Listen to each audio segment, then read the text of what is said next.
Olá a todos, com grande alegria vamos dar prosseguimento aos nossos estudos da carta de Paulo aos Romanos.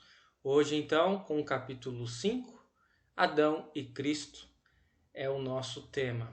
Vamos iniciar com uma oração? Querido Deus, amado Pai, graças te damos por este dia, por toda a proteção dispensada sobre nós. Graças te damos pelo privilégio de podermos estudar a tua palavra. Pedimos o envio do Teu Santo Espírito para iluminar as nossas mentes e que nós possamos colocar em prática tudo aquilo que nós aprendermos hoje. Assim nós pedimos e agradecemos em nome de Jesus. Amém. Muito bem, então, lembrando do que nós já vimos até aqui, Romanos 1 e 2, a injustiça dos seres humanos, a justiça de Deus. Tivemos aí uma comparação que Paulo faz sobre como o ser humano é pecador e a comparação com Deus, como ele é perfeito e a sua obra é perfeita. Em Romanos 3, Paulo responde às objeções dos judeus que estariam preocupados em conquistar a sua própria salvação pelo cumprimento da lei, algo que Paulo coloca como uma impossibilidade. E aí então ele chega no ápice, naquela parte principal da carta, que seria a justificação pela fé, lá nos versículos 20 em diante do capítulo 3. E em Romanos 4, como ele já havia falado que não é possível ser salvo pela lei, apenas pela fé em Cristo, ou seja, somos salvos por aquilo que Cristo fez por nós e não pelas nossas obras. Ele traz diante dos seus destinatários a figura de Abraão, que para muitos poderia ter sido salvo pelas suas obras. E o apóstolo Paulo vai dizer, não, Abraão é o nosso pai, mas não porque nós somos descendentes dele, porque ele era judeu, nós somos judeus. Ele é nosso pai na fé, porque ele foi salvo pela fé, assim como nós somos. E aí nós chegamos em Romanos 5, lembrando que a nossa proposta com estes estudos é exatamente ficarmos com a palavra. Vocês verão que teremos alguns comentários de Lutero aqui, mas eu não quero fazer tantos comentários adicionais, nem sair muito da palavra, não. A ideia realmente é ficarmos com a carta de Paulo e que este estudo seja algo adicional na sua vida, né? Que você consiga continuar com as suas devoções diárias, suas leituras bíblicas diárias, suas orações diárias, porque nós sabemos que a fé precisa ser alimentada, ainda mais em tempos como este em que nós estamos vivendo. Muito bem, Romanos 5, 1 a 11 vai falar da justificação pela fé mais uma vez e da paz com Deus. Versículos 1 e 2. Justificados, pois, mediante a fé, temos paz com Deus por meio do nosso Senhor Jesus Cristo, pelo qual obtivemos também acesso pela fé a esta graça, na qual estamos firmes e nos gloriamos na esperança da glória de Deus. Temos paz com Deus, diz o apóstolo Paulo, agora justificados mediante a fé. O que isso significa? Que se nós temos paz agora que nós fomos justificados, paz com Deus, antes tínhamos. Não tínhamos paz com Deus. Vejam só. Isso pode ser meio chocante, porque nós pensamos sempre em Deus como um Deus bondoso, um Deus amoroso, e ele é de fato, mas esquecemos que Deus é justo. Se nós nascemos em pecado, se nós temos uma natureza pecadora e nós estamos distantes de Deus, e não nos achegamos a Ele pela fé, o que ocorre? Acabamos não vivendo em paz com Deus. Enquanto não cremos em Cristo, enquanto não cremos na justificação somente pela fé, nós jamais teremos paz com Deus. Por quê? Porque mesmo se nós acharmos que estamos no caminho de Deus, queremos agradá-lo, etc., sempre vai pintar aquela dúvida. Estou cumprindo a lei suficientemente bem? Será que determinado pecado que eu cometi não anula a minha salvação? Será que Deus vai me aceitar depois de tantas coisas que eu fiz? A paz com Deus é impossível de ser alcançada pelas nossas próprias obras, mesmo se nós nos esforçarmos. Por isso, somente mediante a fé temos paz com Deus. E diz lá no versículo 2, pelo qual obtivemos também acesso pela fé a esta graça. Quando essa palavra aparece no texto bíblico, é muito interessante nós darmos uma parada, observarmos, porque graça é algo grandioso na Bíblia. Normalmente não, todas as vezes, não tem a ver com o que eu faço, com o que eu faço para Deus ou para alguém. Tem a ver com a obra de Deus em meu favor. Graça é algo que nós recebemos sem merecer. Recebemos de graça. O que nós recebemos de graça? Essa paz com Deus, a salvação, que nos concede paz. Então, o apóstolo Paulo vai dizer que esta graça é algo em que nós nos firmamos. E não é qualquer graça, mas uma graça eterna. E nos gloriamos na esperança da glória de Deus. Romanos 5, 3-5 diz: E não somente isto, mas também nos gloriamos nas tribulações, sabendo que a tribulação produz perseverança, a perseverança produz experiência, e a experiência produz esperança. Ora, a esperança não nos deixa decepcionados, porque o amor de Deus é derramado em nosso coração pelo Espírito Santo que nos foi dado. É interessante observarmos que tribulações, elas eram muitas vezes desejadas em uma filosofia da época em que Paulo está redigindo essa carta. Havia uma filosofia chamada estoicismo. Quem era adepto do estoicismo era chamado de estoico. Os estoicos pensavam que, independentemente do que ocorresse em suas vidas, eles deveriam ter paz, ter tranquilidade. O mundo estava desabando, estava lá tendo um terremoto, ou um vulcão estava em erupção, o mar estava revolto, enfim, uma grande tempestade acontecendo, guerras e mais guerras, pessoas morrendo, uma grande epidemia, uma pandemia, e as pessoas estariam tranquilas. Por quê? Não por conta dos acontecimentos, não porque eles acreditassem em um ser superior, mas porque eles simplesmente decidiam em suas mentes: nós vamos ficar tranquilos. A fé cristã é diferente disso. Nós não somos influenciados da mesma forma que as pessoas que não creem são com os acontecimentos. Por outro lado, não é que nós tomamos uma decisão simplesmente intelectual e dissemos: tá tudo bem. Porque, na verdade, isso acaba sendo meio patológico. Acaba sendo uma negação do que está ocorrendo ao seu redor. A fé cristã, ela crê em algo superior.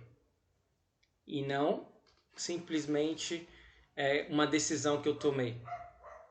Quem é esse algo superior? É Deus, é Cristo.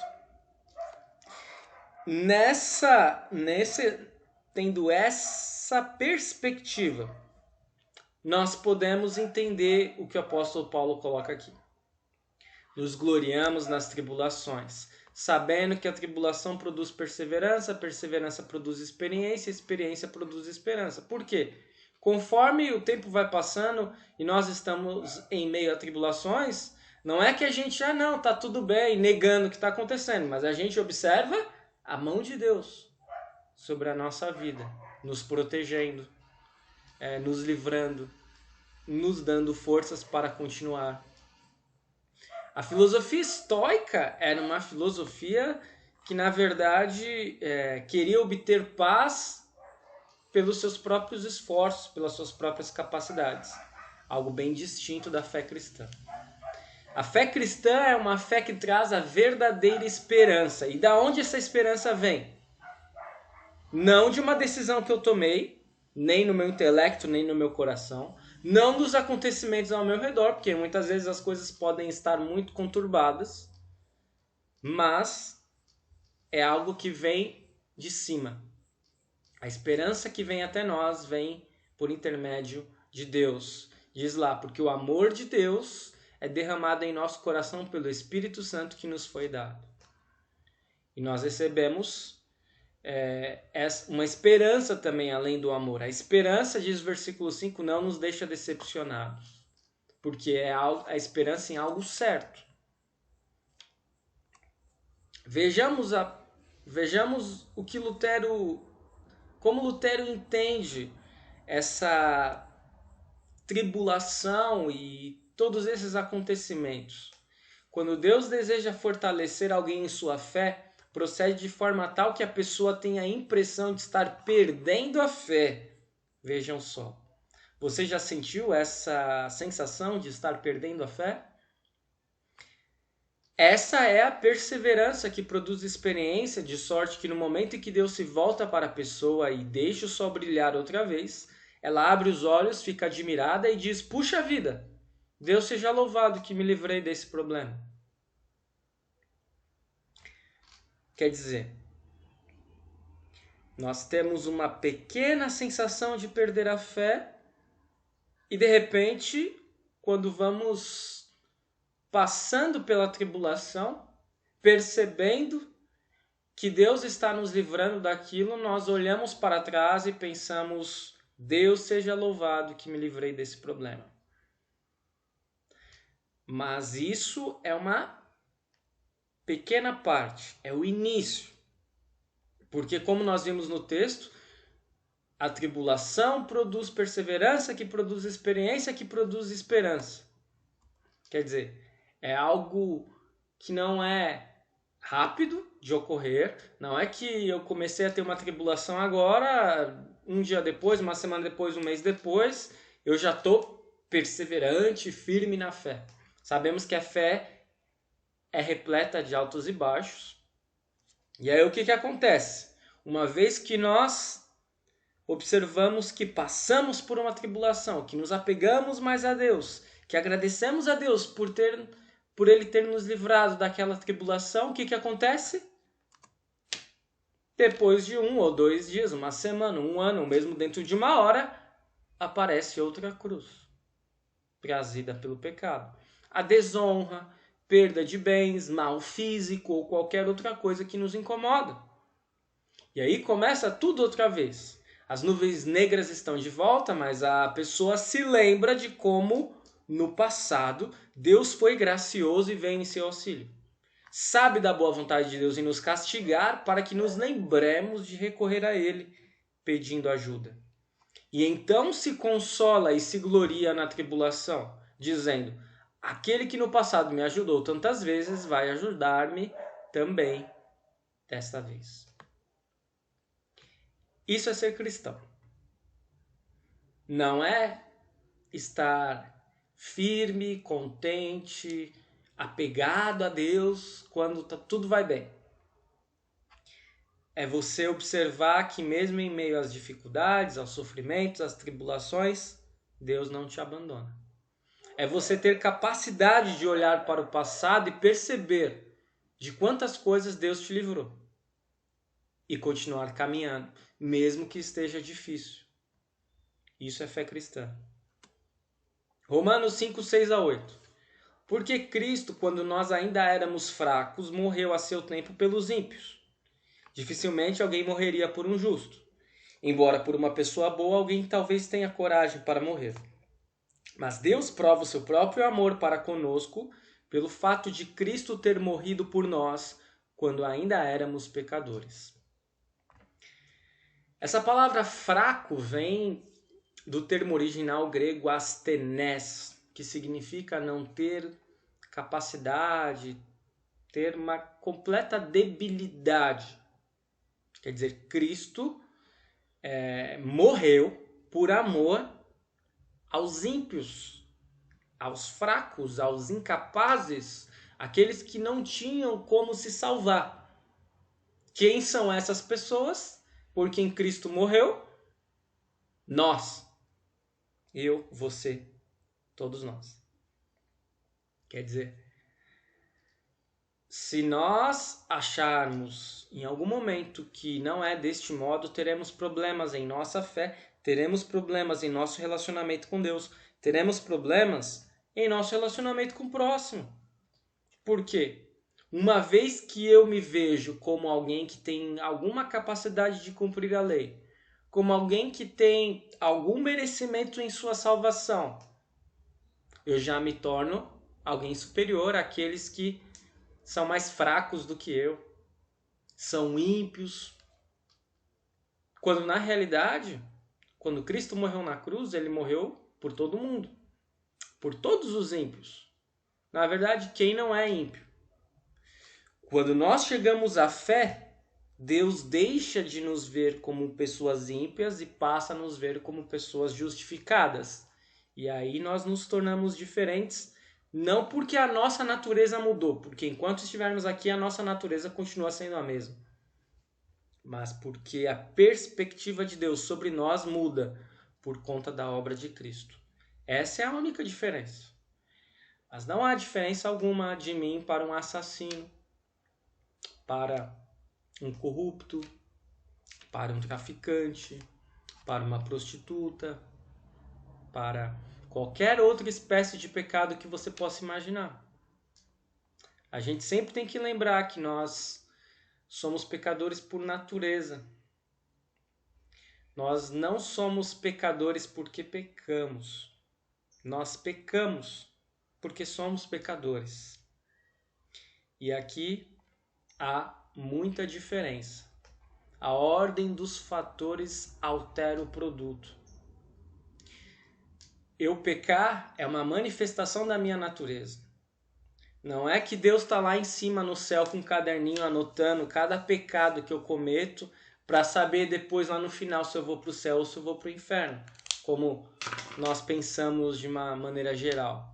Por isso, quando alguém morre, e aí as pessoas logo começam a vasculhar a sua vida e elencar, né? Ah, não, era uma pessoa muito boa. Certamente está no céu. E de outra maneira, falo, ixi, esse aí acho que já era. Esse não tem jeito. Quando na verdade nós jamais deveríamos fazer isso. O que nós podemos, para consolo, quando um ente querido morre, é olhar para a sua fé. É isso que nos consola. E não as suas obras. Claro que uma vez na fé, nós iremos procurar realizar boas obras. Sabemos de tudo isso. Mas continuaremos ali, no mesmo nível, no mesmo patamar dos ímpios, dos pecadores, que não deixamos de ser em nossa natureza.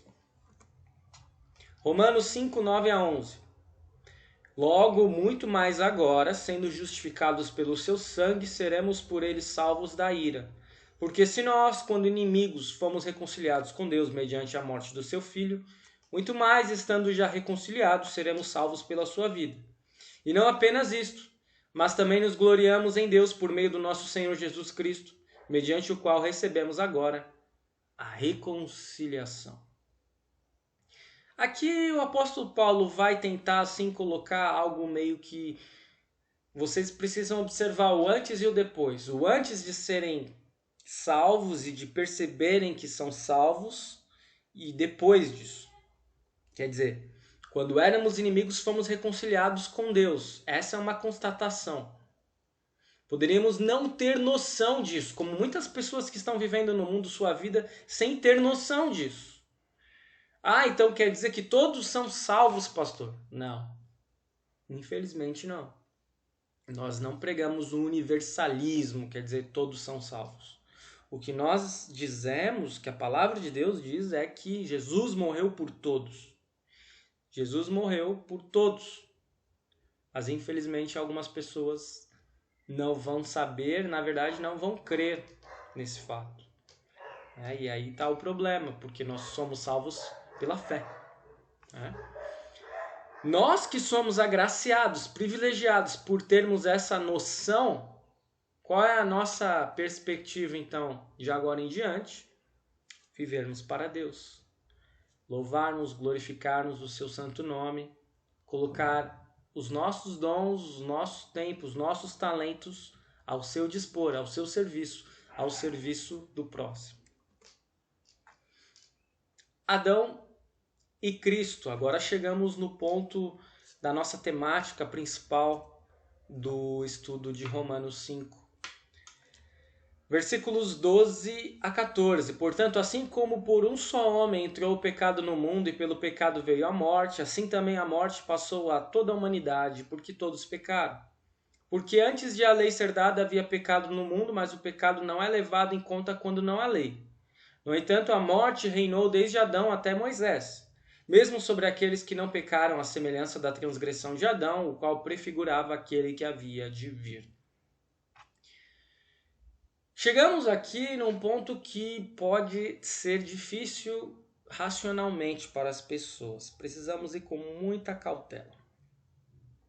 Há 3 tipos de pessoas diante desse texto. O primeiro tipo é aquele que olha o relato de Gênesis, de Adão e Eva e da queda em pecado, Gênesis 3, e diz: isso é um mito, isso é uma invenção humana. Isso foi feito para dominar as pessoas com uma religião. Eu não acredito nisso. Eu sei que provavelmente ninguém que está acompanhando esse estudo pensa assim, mas infelizmente muitas pessoas pensam. O segundo tipo de pessoas são pessoas que creem em Cristo, que procuram sim ler a palavra, mas que tem uma certa dificuldade. E aqui eu já me coloco nesse grupo de pessoas, não exatamente que eu gostaria de pertencer, mas que eu já tive essa mesma dificuldade. De vez em quando a gente ainda tem algumas quedas, digamos assim. Quando nós olhamos para Adão e nós pensamos, é muito injusto, porque ele pecou, Adão e Eva pecaram. O que nós temos a ver com isso? Por que nós temos que herdar o pecado de nossos primeiros pais?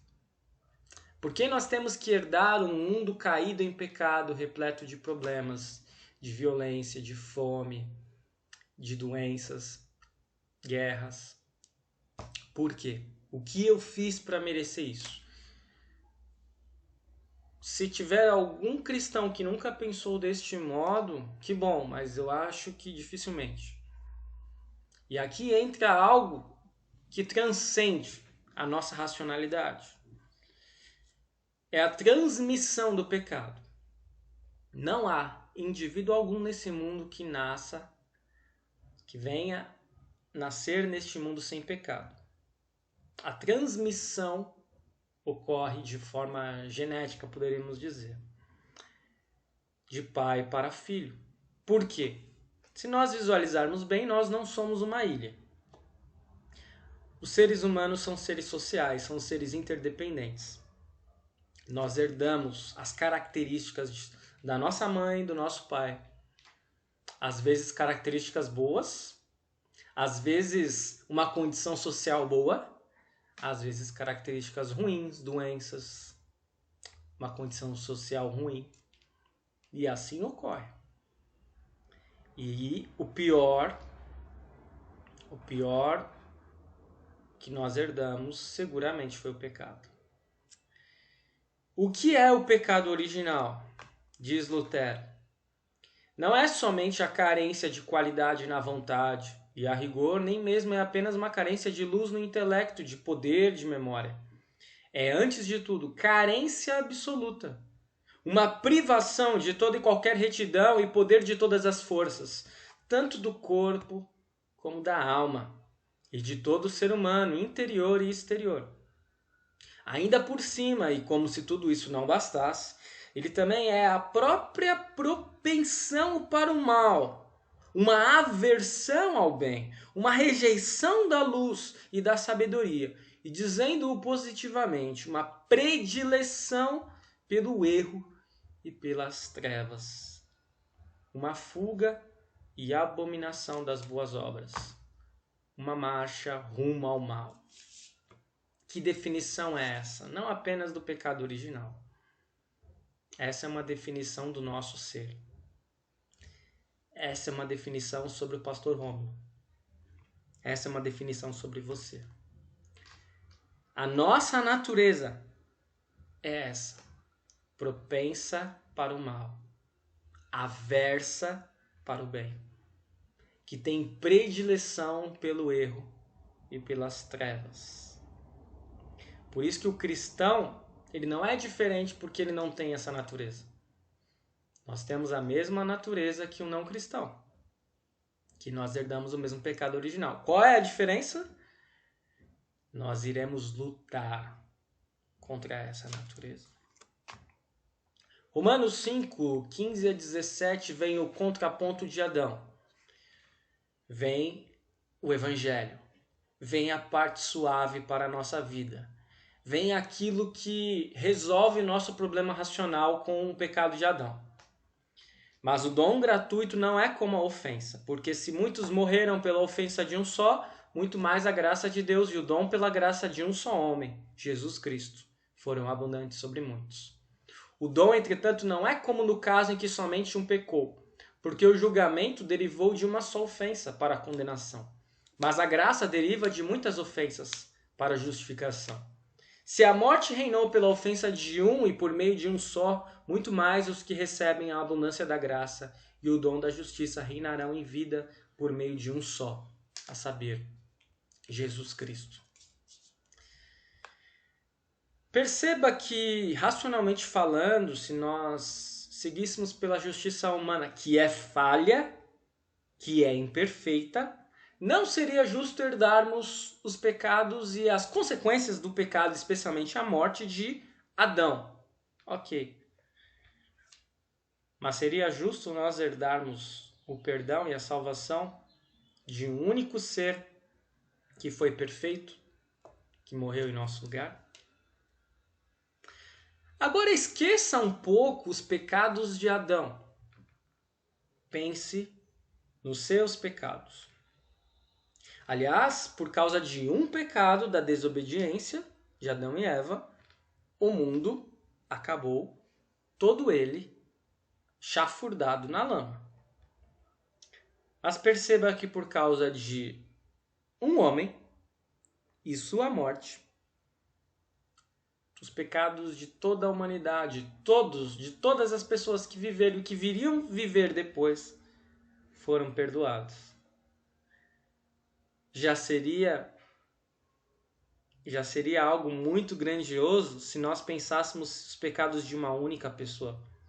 Se os seus pecados, os pecados que você cometeu em sua vida inteira, fossem perdoados. Já seria racionalmente injusto. Mas não foram apenas os meus pecados que Jesus perdoou na cruz, mas de toda a humanidade. Perceba como isso é grandioso. Perceba como isso, do ponto de vista racional e humano, não faz sentido também. O que nós temos a ver com a obra de Cristo? Não é? Aquela mesma pergunta, o que nós temos a ver com o pecado de Adão? O que nós temos a ver com a perfeição de Cristo? Nada. Por outro lado, tudo. Porque Jesus é Deus. E ele teve exatamente o propósito de entregar-se na cruz por amor a mim, a você e a todos. Romanos 5, 18 e 19. Portanto, assim como por uma só ofensa veio o juízo sobre todos os seres humanos para a condenação, assim também, por um só ato de justiça veio a graça sobre todos para a justificação que dá vida. Porque, como pela desobediência de um só homem muitos se tornaram pecadores, assim também por meio da obediência de um só, muitos se tornarão justos. Uma só ofensa, Gênesis 3, gerou todo o caos humano. Um só ato, a cruz, nos concede o perdão e a salvação. E nos dá uma perspectiva eterna de vida, uma perspectiva de transformação, de que seremos pessoas justas. Porque se nós observarmos bem, nós podemos não ter nada a ver com o pecado de Adão e Eva, num primeiro momento. Num segundo momento, desde que nós nascemos, nós pecamos. E aí? E muitas vezes agrada a nossa natureza o pecado. Como Lutero explicou antes a respeito do pecado original. Agora, o que nós temos a ver com a obra de Cristo em nosso favor. Em algum momento nós conseguimos ser perfeitos como Cristo. Conseguimos cumprir os mandamentos como Cristo. Conseguimos consagrar a nossa vida às pessoas como Cristo? Não. Perceba como nós, de certa forma, compactuamos com a ação de Adão, mas não compactuamos com a ação de Cristo. Começamos a fazer isso quando somos transformados na fé, quando passamos a ver o outro como alvo do amor de Deus, quando passamos a nos esforçar e a lutar contra o nosso pecado. Isso é verdade. Passamos por uma mudança, mas não inteira, mas não perfeita. Isso só ocorrerá quando chegarmos na eternidade. Para finalizar, Romanos 5, 20 e 21. A lei veio para que aumentasse a ofensa, mas onde aumentou o pecado, aumentou muito mais ainda a graça, a fim de que, como o pecado reinou pela morte, assim também a graça reinasse pela justiça que conduz à vida eterna, por meio de Jesus Cristo, nosso Senhor. A lei veio para que aumentasse a ofensa? O que é isso que Paulo está dizendo? Calma. O pecado já existia antes da lei, ele diz isso. Aqui, né? No versículo 13, porque antes de a lei ser dada, havia pecado no mundo. Quer dizer, a lei foi dada para Moisés lá no Monte Sinai, mas já havia pecado. O ponto é que a lei tem 3 usos. Nós vimos isso em alguns estudos passados. Primeiro uso, freio. Segundo uso, espelho. Terceiro uso, norma. Primeiro uso, nós não podemos fazer, senão nós seremos castigados. Matar alguém, você vai ser preso, condenado. Segundo uso, espelho. Qual é a função de um espelho? Mostrar quem nós somos, como nós estamos. A lei mostra quem nós somos diante de Deus. Quem nós somos? Pecadores.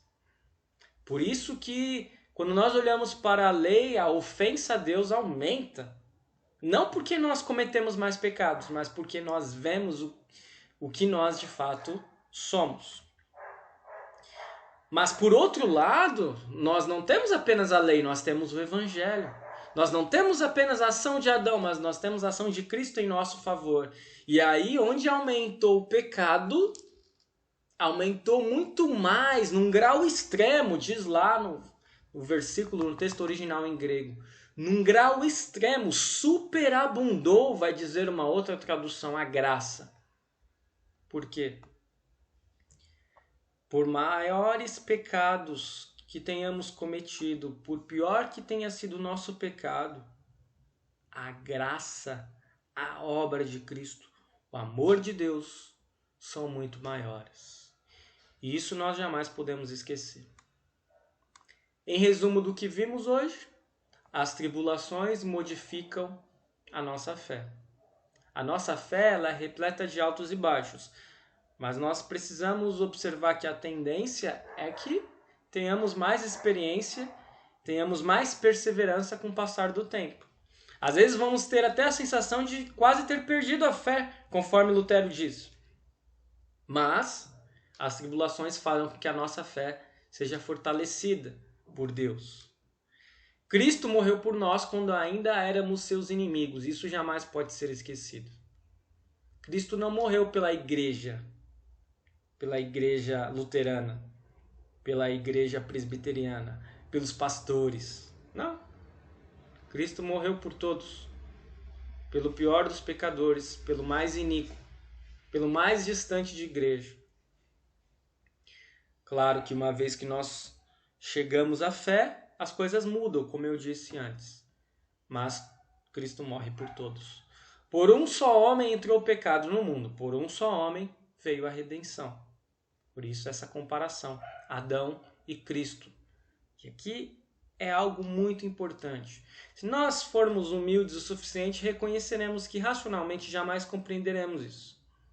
Mas pela fé, nós cremos. E nós nos maravilhamos, porque se dependesse de Adão, nós estávamos fritos. Se dependesse apenas de nós, estávamos fritos novamente. Mas graças a Deus que Cristo veio e salvou a nossa pele, e nos deu perdão, e nos deu salvação. Falamos com Deus em oração? Querido Deus, amado Pai, graças te damos por este estudo, pela oportunidade de sermos fortalecidos na fé pela Tua Palavra. Que bom sabermos que se dependesse de nós, estaríamos perdidos. Mas que o Senhor não nos deixa, que o Senhor envia o Seu Filho, e Ele morre em nosso lugar, cumpre a lei em nosso lugar, se sacrifica e nos salva. Que nós possamos ter um olhar benigno, um olhar misericordioso para as outras pessoas, mesmo aquelas que estão mais distantes de Ti. Protege a todos que estão em seus lares, que nós possamos continuar perseverantes nessa luta contra essa pandemia terrível. Possamos continuar com os nossos cuidados. Abençoe a todos aqueles que estão celebrando o seu aniversário nessa semana. Lembramos da Catarina, que faz aniversário hoje. Lembro também do meu sobrinho Augusto, que faz 1 ano. Querido Deus, protege todos eles. Possam continuar crescendo, não apenas fisicamente, mas também na fé em Cristo Jesus. Concede uma abençoada noite de descanso para todos e que amanhã possamos despertar com alegria para cumprirmos com as nossas tarefas diárias. Protege aqueles que estão de forma mais vulnerável diante da pandemia, aqueles que têm que trabalhar, que estão na linha de frente, também aqueles que muitas vezes são esquecidos, profissionais de transporte, pessoas da limpeza, não apenas de hospitais, mas de todas as cidades. Fica conosco e que nós possamos sempre nos manter firmes na fé em Cristo Jesus. É o que pedimos e agradecemos em nome de Jesus. Amém. Muito bem, foi uma alegria ter vocês conosco. Continuem aí seguindo as nossas páginas, os nossos avisos. Nós temos então este estudo toda quinta-feira. Semana que vem continuaremos com Romanos 6. E todo domingo temos os nossos cultos às 10 horas da manhã. Grande abraço e que Deus abençoe e proteja a todos.